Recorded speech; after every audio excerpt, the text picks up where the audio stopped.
Un plan Vigipirate toujours à son niveau le plus élevé, 6 mois après la fusillade de Charlie Hebdo et la prise d'otage à l'hypercachère de la porte de Vincennes à Paris. Pour ce dernier assaut, il y a les victimes bien sûr, mais aussi les témoins qui ont réchappé à la tuerie.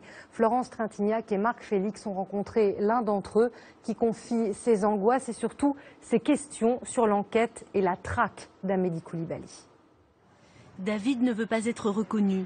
Depuis 6 mois, il vit dans l'angoisse et passe ses journées et ses nuits à repenser à ce vendredi 9 janvier, lorsqu'il a vu Amédi Coulibaly entrer dans l'hypercachère et tirer.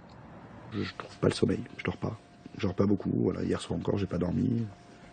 Depuis le mois de janvier, j'ai pas repris le travail non plus. Des questions obsèdent David. Le 9 janvier, il est dans sa voiture garée devant le magasin lorsque Coulibaly ouvre le feu. Il parvient à s'enfuir et prévient la police. Les enquêteurs lui montrent une photo. Il reconnaît le tireur, c'est Amédi Coulibaly. Il est recherché depuis la veille. David ne comprend pas pourquoi sa photo n'a pas été diffusée.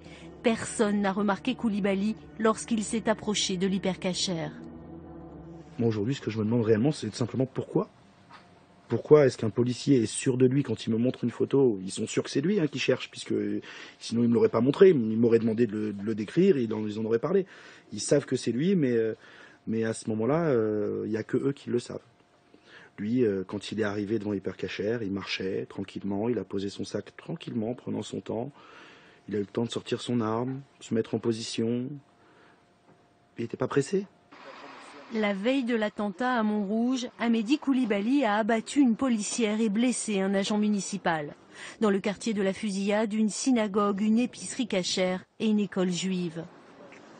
Nous, dans la communauté, on a tout de suite compris que c'était l'école qui était visée et non pas une policière. Même le lendemain, quand on a parlé à titre personnel avec des policiers au quai des Orfèvres, certains nous ont fait comprendre qu'ils avaient très bien compris dès le début que c'était l'école qui était visée. Les policiers avaient identifié Amédi Coulibaly et établi ses liens avec les frères Kouachi, les tueurs de Charlie Hebdo, le 8 janvier, la veille de l'attaque de l'hypercachère. L'avocat de David a lu les 50 tomes du dossier d'instruction. Selon lui, la communauté juive aurait dû être protégée dans les heures qui ont suivi la fusillade de Montrouge.